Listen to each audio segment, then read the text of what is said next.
ایک مرتبہ اللہ کے رسول حضرت محمد مصطفیٰ صلی اللہ علیہ وآلہ وسلم تنہائی میں اکیلے بیٹھ کر رو رہے تھے کہ اتنی دیر میں حضرت امام علی بن ابی طالب آپ کی خدمت میں حاضر ہوئے۔ جیسے ہی حضرت امام علی بن ابی طالب نے حضرت رسول خدا کی مبارک آنکھوں سے آنسوؤں کو نکلتے ہوئے دیکھا تو آپ نے فوراً یہ فرمایا کہ یا رسول اللہ، میں قربان جاؤں آپ پہ، آپ اس طرح سے تنہائی میں اکیلے بیٹھ کر کیوں رو رہے ہیں؟ تو اللہ کے رسول حضرت محمد مصطفیٰ صلی اللہ علیہ وآلہ وسلم نے یہ فرمایا کہ اے علی، جب شب معراج کی رات کو میں فرشتوں کے ساتھ دوزخ کے قریب سے گزر رہا تھا تو رستے میں کیا دیکھتا ہوں کہ دوزخ کے فرشتے میری امت کی 10 گناہگار عورتوں کو دوزخ کے درمیان کھڑا کر کے دردناک عذاب دے رہے ہیں، اور یہ عورتیں دوزخ کے اس عذاب سے تڑپ کر جس قدر چیخو پکار کرتی ہیں تو فرشتے اتنا ہی زیادہ ان عورتوں کے عذاب کی شدت کو بڑھا دیتے ہیں۔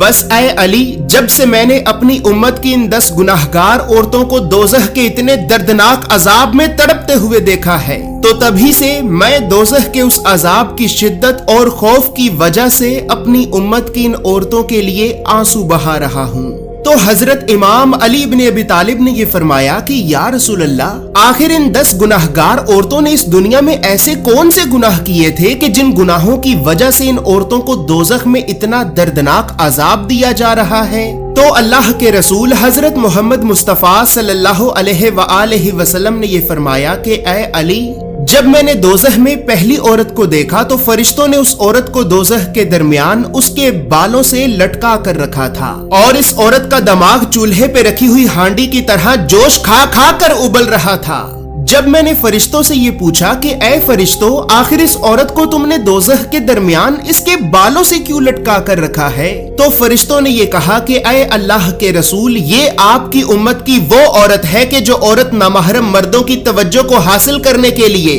اپنے سر کا پردہ نہیں کیا کرتی تھی، اور نہ ہی یہ عورت نامحرم مردوں سے اپنے بالوں کو چھپایا کرتی تھی۔ تو اسی وجہ سے ہی ہم نے اس عورت کو اس کے انہی بالوں سے ہی پکڑ کر دوزخ کے درمیان سزا کے طور پر بھڑکتی ہوئی آگ کے اوپر جلنے کے لیے لٹکا کر رکھا ہے۔ اسی طرح اے علی، جب میں نے دوسری عورت کو دیکھا تو فرشتوں نے اس عورت کی زبان میں لوہے کی زنجیروں کو ڈال کر اسے بھی دوزخ کے درمیان لٹکا کر رکھا تھا، اور فرشتے مسلسل اس عورت کے منہ میں دوزخ کا ابلتا اور کھولتا ہوا پانی ڈال رہے تھے۔ جب میں نے فرشتوں سے یہ پوچھا کہ اے فرشتوں، تم نے اس عورت کی زبان میں زنجیروں کو ڈال کر اسے دوزخ کے درمیان کیوں لٹکا کر رکھا ہے؟ تو فرشتوں نے یہ کہا کہ اے اللہ کے رسول، یہ آپ کی امت کی وہ عورت ہے کہ جو عورت اپنی زبان سے اپنے شوہر کا دل دکھایا کرتی تھی، لہٰذا جس زبان سے یہ عورت اپنے شوہر کا دل دکھایا کرتی تھی تو ہم نے سزا کے طور پر اسے اس کی اسی زبان سے ہی پکڑ کر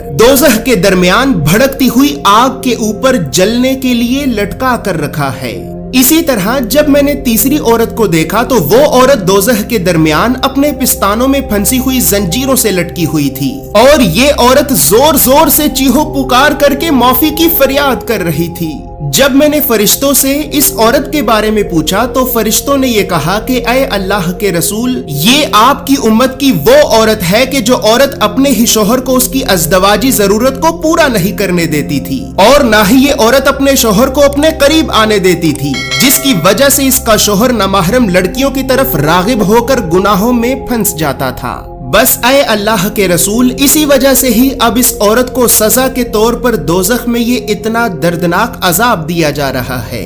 اسی طرح جب میں نے چوتھی عورت کو دیکھا تو فرشتوں نے اس عورت کی دونوں ٹانگوں میں زنجیروں کو ڈال کر اسے بھی دوزخ کے درمیان الٹا کر کے لٹکا رکھا تھا۔ جب میں نے فرشتوں سے اس عورت کے بارے میں پوچھا تو فرشتوں نے یہ کہا کہ اے اللہ کے رسول، یہ آپ کی امت کی وہ عورت ہے کہ جو عورت اپنے شوہر کی اجازت کے بغیر شوہر کے گھر سے باہر نکلا کرتی تھی، لہٰذا جن ٹانگوں سے یہ عورت اپنے شوہر کی اجازت کے بغیر شوہر کے گھر سے باہر نکلا کرتی تھی، تو اب ہم نے سزا کے طور پر اسے اس کی انہی ٹانگوں سے ہی پکڑ کر دوزخ کی بھڑکتی ہوئی آگ کے اوپر جلنے کے لیے لٹکا کر رکھا ہے۔